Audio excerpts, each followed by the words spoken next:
They started laughing before she even set down her worn-out bag. In their eyes, a limp was enough to dismiss her entirely. Her nameplate had been removed from her uniform long ago, but her posture hinted she once held herself to exacting standards. This was the military's shooting range, a place where professional marksmen prided themselves on precision and rank. Most entrants either belonged to an elite corps or clung to shining sponsor deals.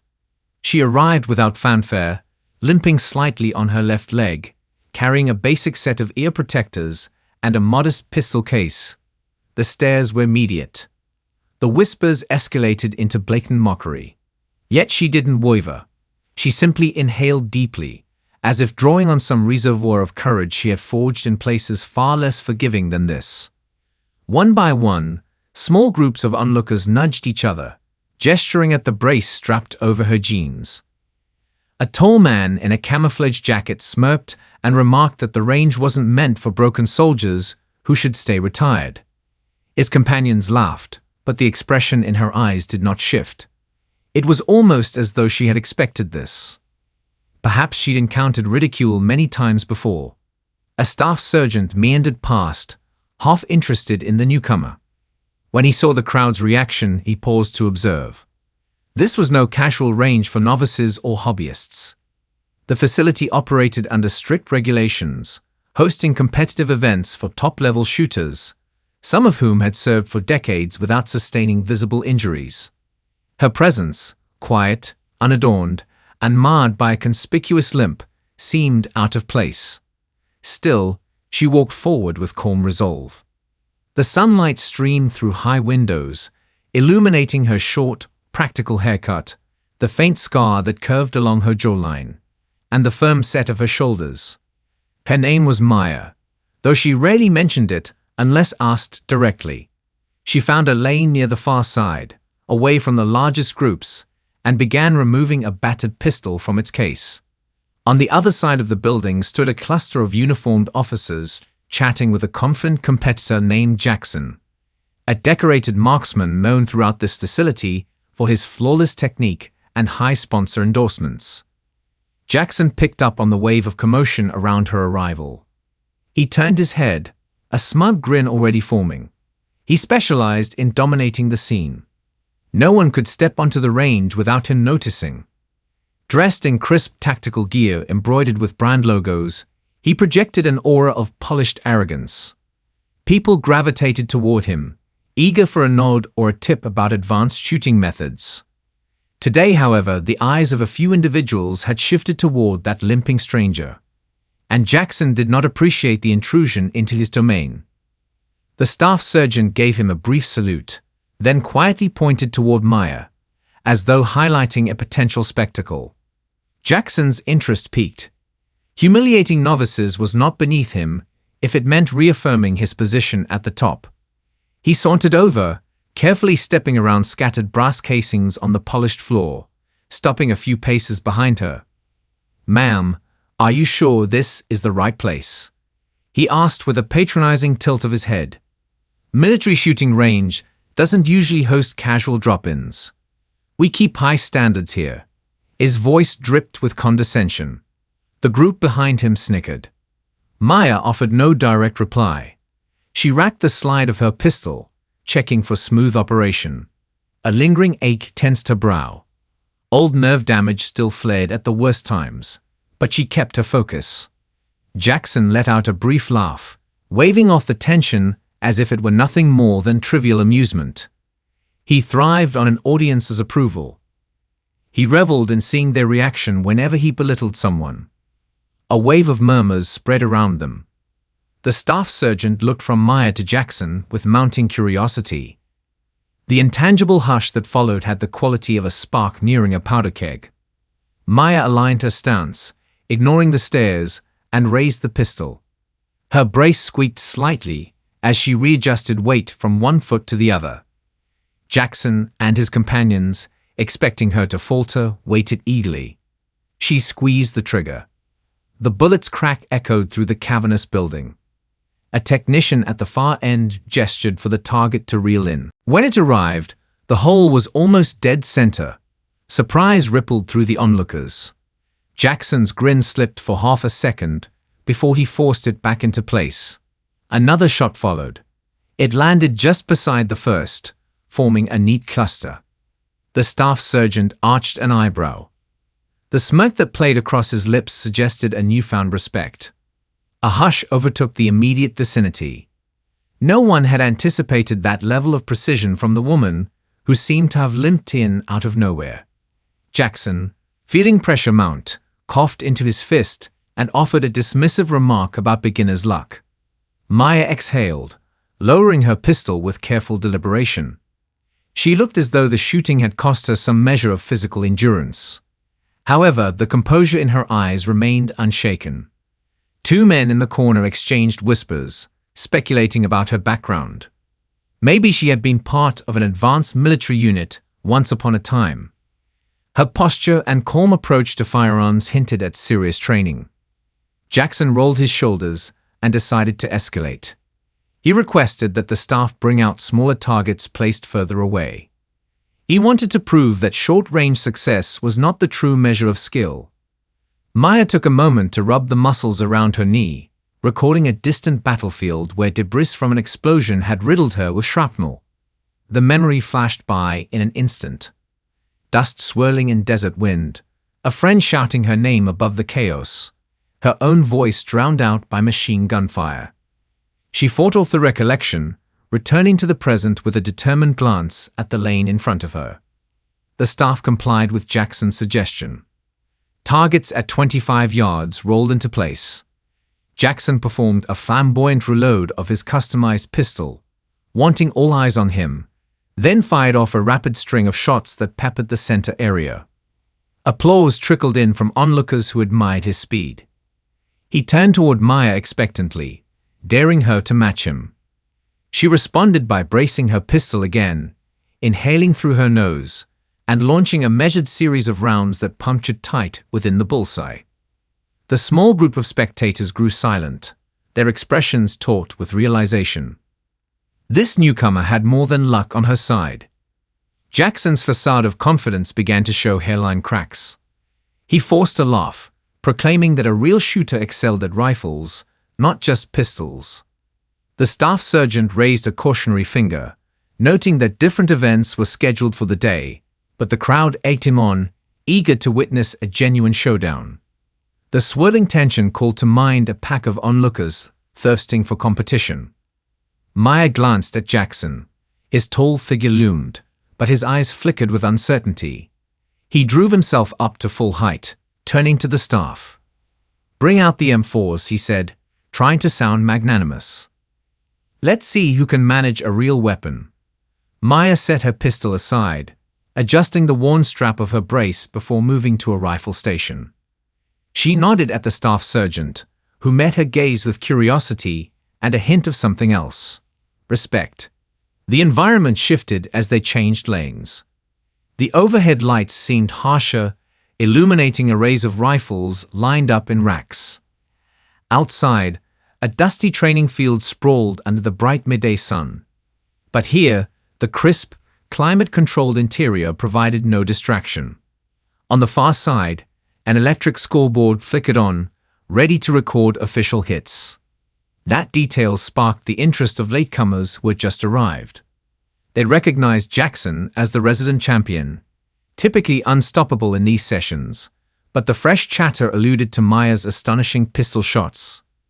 People exchanged excited guesses about how she would fare with an assault rifle, especially given that she clearly favored her good leg. She said nothing, focusing on loading a standard magazine with measured calm. Jackson made a show of picking out a pristine M4, a top-of-the-line variant with attachments that signaled expensive modifications. He lifted it to his shoulder, stance textbook perfect, and fired 3 test shots at 50 yards. The scoreboard lit up with near-center hits. He turned, half smiling, to gauge Maya's reaction. She approached a second M4, one that looked older and slightly worn from frequent use. Her nod to the staff sergeant indicated she would stick with a less flashy model. Once loaded, she slid into a stance reminiscent of formal military training, yet adapted to her braced knee, distributing her weight carefully so as not to compromise stability. She set her gaze on the digital target readout, then pressed the trigger. The muzzle flash flared. The bullet flew true. Seconds later, the scoreboard displayed a score that rivaled Jackson's. A subdued stir spread through the gathering crowd. This was becoming more compelling than anyone had anticipated. 3 more shots followed, each landing with tight grouping that spoke of countless hours spent perfecting technique under far more stressful conditions. Jackson's jaw tensed. He fired another volley, determined to maintain his reputation. His grouping also impressed the onlookers. But side by side, Maya's performance still matched or slightly outdid him. Sensing a shift in momentum, he bellowed that this was only a warm-up and that real precision demanded more advanced tests. The staff sergeant, resigned to indulging the demands, announced that the range would set up a rotating target system at varying distances from 75 to 100 yards to see who would adapt best. People murmured approval. The sense of competition hung heavy in the air.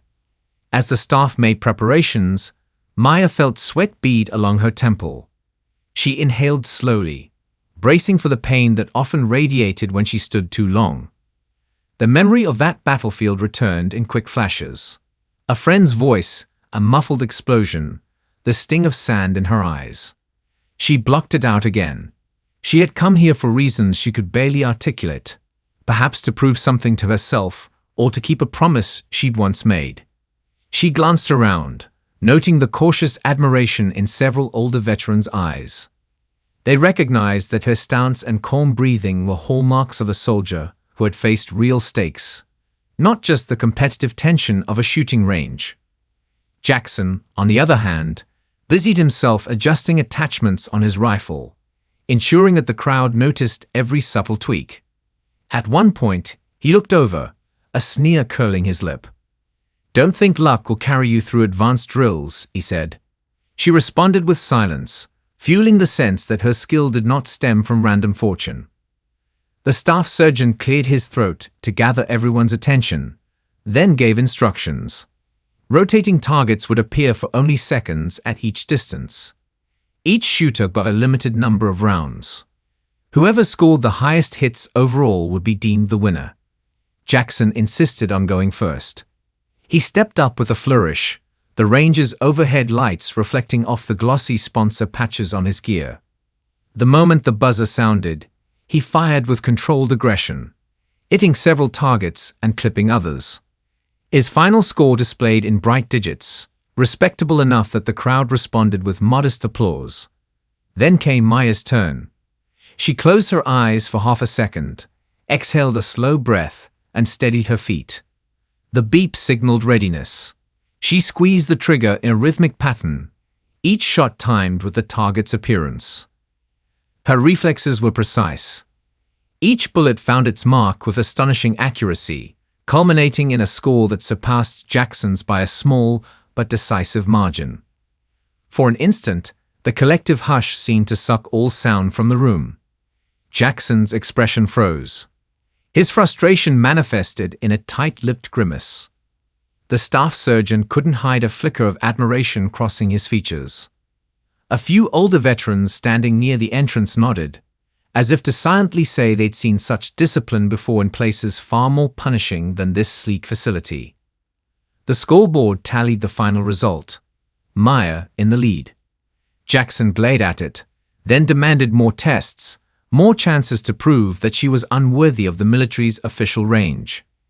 Yet each time he insisted on a new scenario, firing from prone, shooting through partial cover, adjusting for elevated angles. Maya maintained a consistent edge, her skill polished by real-world experience that overshadowed the glitzy performance Jackson banked on. Some spectators, clearly enthralled by the unfolding drama, took out phones to record. Others whispered that perhaps she was once part of a specialized unit, a sharpshooter with credentials that outclassed Jackson's showmanship. No one knew for certain, since she offered almost nothing about her background. She simply focused on the tasks at hand, occasionally pressing a hand against her knee to ease the throbbing that refused to subside. The hush in the building turned into audible admiration for her composure, while Jackson's elaborate bravado seemed increasingly hollow. A short break was announced to let staff reorganize the range for a mid-distance rifle trial. Maya took the opportunity to lower herself onto a bench, massaging her leg. In that fleeting pause, flickers of memory tugged at her consciousness. She saw the face of a friend who tried to drag her to safety after a hidden IED tore through their convoy. She remembered the coppery smell of blood, the sand clinging to her lips. The recollection tightened her chest, but she fought it back, reminding herself that she was no longer trapped in that desert. This was simply a competition, one that she hadn't planned to join, yet found herself carrying forward because a sneer in a man's voice had triggered an internal vow never to bow to condescension again. Jackson stood at the far end, surrounded by a few loyal supporters, all muttering about how they could undermine her performance. One of them pointed out that if she had nerve issues in her leg, she might tire out during extended stances or more physically demanding exercises. Jackson seized on that notion, deciding to request that the next stage involve a time-based challenge requiring rapid transitions from standing to kneeling positions. The staff sergeant, overhearing the conversation, looked uneasy, but ultimately gave in to the unanimous crowd's desire for fresh drama. Everyone wanted a spectacle. No one seemed to care that it might be borderline exploitative of her apparent weakness. The time came. The staff arranged a barricade course featuring multiple vantage points. Shooters had to fire from standing, kneeling, and prone positions, hitting different metal plates at varying distances within a tight time limit. The scoreboard would track hits versus misses, factoring in completion speed. The hush returned. Jackson volunteered to demonstrate first, confident that his stamina and practiced footwork would outshine any competitor. Sure enough, he navigated the course swiftly, dropping each plate in quick succession, concluding with an impressive final shot at the farthest station. Applause rang out. Cameras flashed. He turned to Maya, arching an eyebrow as though daring her to match his performance. She inhaled once, pushing away the twinge in her knee. She stepped up to the start line, adjusting the rifle strap so it wouldn't hinder her movements. A beep indicated her time had begun. She moved to the first position. The brace locked. A bolt of pain shot up her leg. Nevertheless, she grounded her stance, fired 2 precise shots, and heard the clang of both plates dropping. The second station required kneeling behind partial cover. She lowered herself carefully. Each shift of weights sent a flash of discomfort, but she refused to let her hands tremble. As she pressed the trigger, her mind zeroed in on the target, ignoring everything else. The plates fell with crisp metallic echoes. She advanced, rising to full height with visible strain, but managing to keep her breathing steady.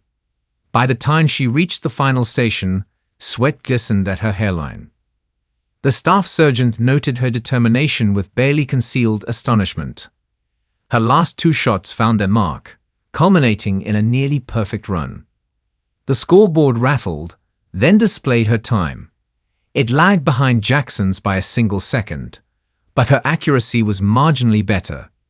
The overall points favored her once more by a slim margin, prompting a wave of cheering from spectators who had rooted for the underdog.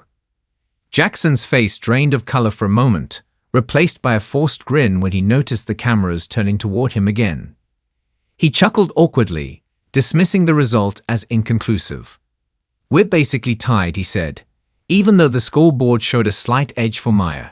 She said nothing. Words would add little to the situation. If anything, she longed for a moment of quiet or a simple place to sit and rest her throbbing leg. The staff sergeant approached, whispering that there was an official lunch break scheduled soon, but Jackson interjected, stating that the time was perfect for a final test. Long-range precision with high-caliber rifles. A murmur rippled through the crowd. It seemed Jackson was set on forcing a scenario where he believed he had an insurmountable advantage. He had always excelled at extended ranges, relying on specialized optics and ballistic calculators. Maya glanced around, noticing how the curiosity had grown. Even those who initially smirked at her presence now regarded her with a mixture of respect and curiosity. The staff obliged again. They ushered people to the far side, opening tall reinforced doors that led to an elongated portion of the facility reserved for advanced marksmanship.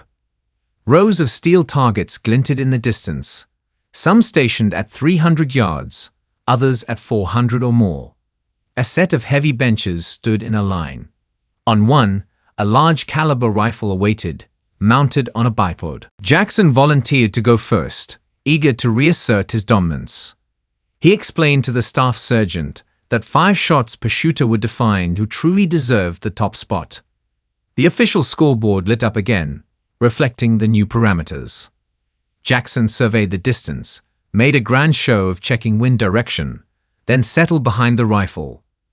One of his companions discreetly handed him specialized ammo, rumored to have superior consistency. He fired methodically, each muzzle blast echoing through the range. The initial readouts showed tight groupings. By the time he finished, the staff moved forward to inspect the target. Applause broke out. Indeed, Jackson's shots clustered with remarkable accuracy, painting a picture of near-flawless marksmanship. He grinned widely, returning to his supporters, satisfied that he had proven his mastery once and for all. Then Maya stepped forward. She lowered herself onto the bench with measured caution, mindful of how her leg might protest. She reached for the rifle, feeling its heft, acknowledging that this kind of high-caliber weapon demanded careful handling. The staff sergeant pointed out that she should take her time and not let the crowd rush her. She gave a small nod, thinking about the dusty outposts where she had once stood watch, scanning the horizon for any threat that might endanger her unit. A swirl of memory gripped her heart. She visualized the instructions a seasoned mentor had once given. Don't shoot out of anger or pride. Shoot because you must. She lined up the crosshairs. Her breathing slowed, each inhale and exhale separated by a steady mental count. The triggers of old recollections tugged at her, but she remained in the present. Squeezing the rifle's trigger felt almost second nature after the punishing nights she had endured in far-off territories. Her first shot rang out. The staff sergeant peered through a spotting scope, blinking. Without a word, she chambered the next round. 4 more blasts followed at measured intervals. Then she placed the rifle on safe and relaxed her posture, letting out a shaky breath as if only now feeling the surge of adrenaline. The staff walked forward to check the target. A moment later, the scoreboard updated, showing that her grouping was marginally tighter than Jackson's. The crowd erupted in cheers and gasps. Phones and cameras aimed at her. Jackson stared at the reading, dumbfounded, his mouth opened and closed in shock. He demanded to see the physical target, convinced there had to be a mistake or a glitch. When the staff returned with the battered piece of metal, the holes told a clear story. Maya's precision bested Jackson's. The hush, thicker than any before, weighed on every individual present. Jackson's face reddened. Sweat formed at his temples as he spat accusations about someone tampering with either rifle or ammo.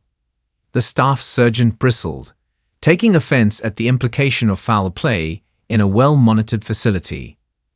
Maya stood slowly, her leg throbbing but her stance unwavering. She locked eyes with Jackson, not in triumph or mockery, but with the unspoken message that she had no interest in false victories. Then, to make matters worse for Jackson, one of the range's cameras revealed footage of his associate adjusting the rifle scope earlier, presumably trying to sabotage Maya's aim. A stir of outrage flared among those who had enjoyed the day's competition in good faith. Sponsors who had once flocked around Jackson began backing away, phone calls buzzing with damage control. He tried to salvage his image, pointing fingers at incompetent staff or claiming he knew nothing of the tampering, but it was too late. The entire environment had shifted irreversibly in Maya's favor. The staff sergeant approached her with a firm handshake, murmuring an apology for any unscrupulous behavior that had transpired. She accepted it wordlessly. Relief flickered across her face, though she kept her composure. Jackson, meanwhile, stood off to the side, overshadowed by an avalanche of condemnation. He glowered, throwing his gear into a bag, cursing under his breath about how this place used to be respectable. Each step he took away from the firing line felt heavier than the last, as if every ounce of arrogance had curdled into shame. His coterie fragmented, uncertain whether to follow or disavow him. Maya watched in solemn silence. Some measure of empathy crossed her features, but she never spoke a word of it. The staff surgeon cleared his throat, gathered the onlookers' attention, then announced that the facility wanted to recognize Maya for her exemplary shooting. A modest ripple of applause spread among the spectators, followed by sincere offers of congratulations from several older veterans who recognized in her posture a shared legacy of service. As for the staff, they invited her to stay for an after-hours briefing, implying they had some interest in her knowledge or insight regarding advanced shooting drills. She nodded, though the lines of exhaustion around her eyes were visible. She had not expected to spend an entire day embroiled in an impromptu contest, especially one so emotionally charged. When the range officially closed to the public, the staff surgeon brought out a small trophy, an impromptu gesture to commemorate her performance. She was reluctant to accept, explaining in a low voice that she had never competed for accolades. The man insisted it was the least they could do to honor her skill. A handful of staff members lingered, offering polite questions about her background. She gave minimal answers. A few tours overseas, a significant injury that led to medical discharge, an extended period of recovery. No, she didn't want to broadcast her past. She said no, she wasn't interested in setting up for brand sponsorship. The staff respected her boundaries, quickly realizing that she was no glory seeker. News of her triumph spread anyway. Word of mouth carried it across local military circles. Videos of her flawless shots surfaced on social platforms, accompanied by clips of Jackson storming away. Soon, curious individuals from other units, as well as local shooting enthusiasts, arrived at the range, hoping to catch a glimpse of that unstoppable female veteran. But Maya had already slipped into quiet routine. She had no desire to be worshipped as a celebrity. She stuck around, accepting the staff surgeon's offer to conduct small classes or give pointers to novices, especially those who struggled with fundamentals. Over time, the range manager recognized a powerful synergy. Maya's calm demeanor and her ability to empathize with others made her an exceptional mentor. She found herself guiding novices through their first attempts, teaching them to handle recoil or manage breath control. During one of these sessions, a young recruit with trembling hands confessed he had returned from a taxing deployment with severe anxiety. He flinched at even the mildest crack of gunfire. Maya, with infinite patience, escorted him to a quieter corner of the range. She explained the basics of stance and breathing with gentle clarity, sprinkling in semicolons that gave each phrase a distinct pause. He managed a few shots that didn't even hit the target, but she patted his shoulder, reminding him that just facing the weapon was already a step forward. Later, he confided that her calm presence made him feel safer than he had in months. Word of such encounters spread, gradually attracting more veterans dealing with physical or mental scars. She taught them not to chase perfect groupings right away, but to approach marksmanship as a meditative exercise that required discipline, focus, and acceptance of imperfection. Meanwhile, Jackson's downfall rippled through the shooting community. Sponsors withdrew their support. The local base questioned whether his official records and achievements had ever been fully earned.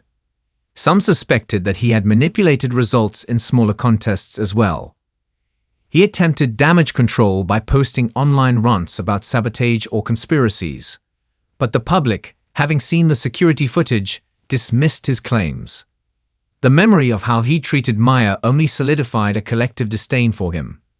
Eventually, he faded into obscurity, overshadowed by the legend of how a limping woman had dethroned him with near-effortless precision. Maya, for her part, accepted the transitions calmly. She never gloated. She never indulged in petty triumph. Each day, She arrived at the range wearing that brace, no fancy patches or sponsor flags, greeting staff politely before stepping into whichever lane was free. She invited some newcomers to join her sessions, explaining that once upon a time, she believed she would never hold a rifle again. A few older veterans quietly recognized her name from incident reports overseas. They chose to keep that knowledge private, respecting her wish to remain out of the limelight. They saw how she channeled her pain into helping others find renewed confidence. Sometimes, in hushed corners of the range, a small group of veterans would gather to swap stories of deployment nightmares, lost friends, or the constant ache of old wounds. Maya would stand among them, offering a subtle nod whenever someone dared to express vulnerabilities. Occasionally, she'd share a fragment of her own experiences, though never in a boastful or dramatic way. She would mention a close friend, a comrade who saved her life by dragging her behind cover in that fateful ambush.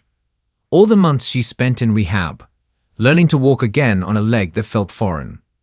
Those glimpses of her past carried weight, forging a deeper bond among those who had braved similar struggles. A few months after she initially outshot Jackson, the range management formally launched an outreach program targeting wounded service members and veterans dealing with PTSD. They offered free or discounted sessions, therapy introductions, and camaraderie events. They asked Maya to serve as the program's face, a living testament to resilience. She hesitated, worrying that the attention would overshadow the real purpose of the initiative. But the staff surgeon gently pointed out that her example spoke volumes. She had turned scorn into motivation, transforming what might have been humiliation into an opportunity to inspire others. Ultimately, she agreed under the condition that the initiative remained focused on the participants rather than her personal story. The range hosted an inaugural event, inviting local news outlets.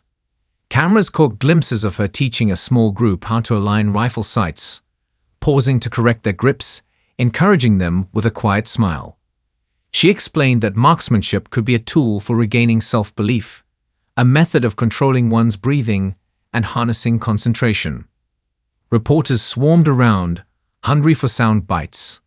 They asked how it felt to dethrone the champion. She simply replied that it was never about besting him. She only desired to prove that no one should be written off, especially not for a visible injury. When the stories aired, a wave of positive feedback rolled in from across the region. More veterans signed up. They recounted how they had once been turned away or felt unwelcome at other ranges. But now they hoped to learn from someone who understood their hidden battles.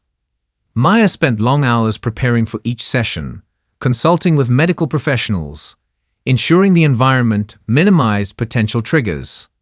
She introduced progressive steps for new arrivals. At first, they learned to handle firearms in safe, simple drills, and only once comfortable did they move to more complex exercises. The staff sergeant and other supporters praised her thoroughness. She refused to treat the range as a mere place for flashy displays. Little by little, the facility changed. Where once it catered exclusively to hardened competitors and showy braggarts, it now reserved entire days for quiet, supportive workshops, establishing a sense of community that had not existed before. People joked that Maya's limp had set them all on a better path. Even the architecture reflected the shift. New seating areas and carefully placed acoustic panels helped reduce overwhelming noise. The staff introduced calmer lighting and more private lanes for those who felt anxious in crowds. Once, a journalist from a prominent military magazine reached out to interview Maya. They wanted to highlight how a single humiliating encounter, those initial taunts at the entrance, led to a complete transformation of the range's culture.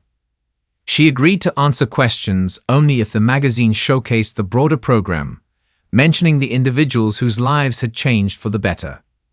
Throughout the conversation, she spoke in measured phrases, using distinct semicolons to pause so that her statements held clarity. She emphasized that it was never about revenge or pride. She had seen too much real suffering to waste time on petty conflicts. The resulting article lauded her skill and humility, praising the range for pivoting toward a more inclusive model of marksmanship training. Jackson's name popped up only briefly in the piece, cast as the egotistical champion who had tried to maintain control through intimidation. No matter how many times he posted on social media about being framed, no one rushed to defend him. The old guard who once valued superficial success distanced themselves from his narrative entirely. Meanwhile, Maya's story resonated in unexpected corners. A large philanthropic organization approached the range, offering grants to expand the program further. They recognized the potential synergy of firearms training, when carefully supervised and psychologically supportive, as a form of therapy or empowerment. As months stretched into a year, an unspoken tradition formed. Every so often, the staff arranged a friendly competition for advanced shooters and novices alike, awarding small trophies or tokens of recognition. Maya participated occasionally, not to show dominance, but to stand alongside those she had mentored. She'd calmly load her rifle or pistol, reminding them that it was no different than the day she first arrived. Except now the atmosphere brimmed with encouragement rather than derision. She never demanded center stage. She preferred letting younger or more anxious participants step forward, showing off what they had learned. Her presence was enough to reassure them, a quiet anchor in a room that once roared with laughter at her expense. She still felt physical pain. There were afternoons when her leg throbbed so much she had to lock herself in the office, rubbing ointment into sore muscles, cursing under her breath at the lingering nerve damage. During one of these difficult spells, the staff surgeon found her, offering a glass of water and a moment of calm. He admitted that seeing her push through the agony had reminded him of his own father, a wounded vet who never fully healed. Maya offered a gentle nod, understanding that each step was a conscious choice to live beyond one's limitations. The staff surgeon clasped her shoulder, quietly saying that the difference she made could not be overstated. If you enjoyed this story, don't forget to hit the subscribe button and become a part of our Everyday Life Stories community, where we celebrate quiet strength, real struggles, and unexpected victories. Where are you watching from? Drop a comment below. We love hearing from our amazing viewers around the world.